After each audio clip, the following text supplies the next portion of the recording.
ومن آياته أن يرسل الرياح مبشرات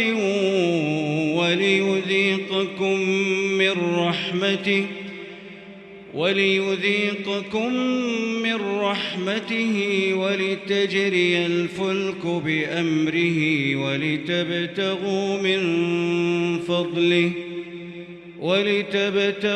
من فضله ولعلكم تشكرون. ولقد أرسلنا من قبلك رسلا إلى قومهم فجاءوهم بالبينات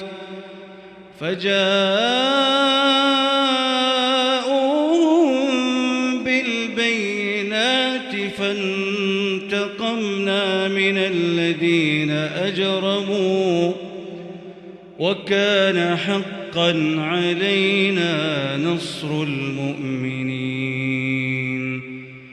الله الذي يرسل الرياح فتثير سحابا فيبسطه في السماء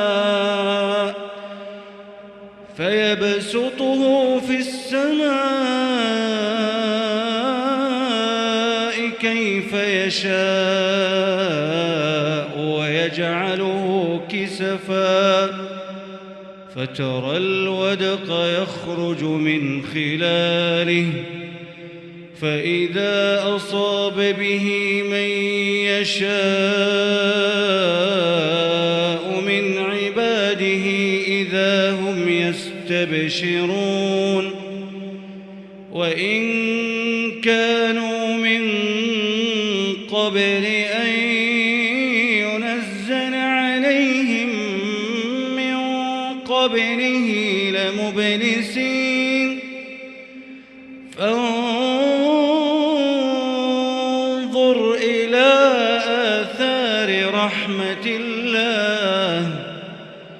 فانظر إلى آثار رحمة الله كيف يحيي الأرض بعد موتها إن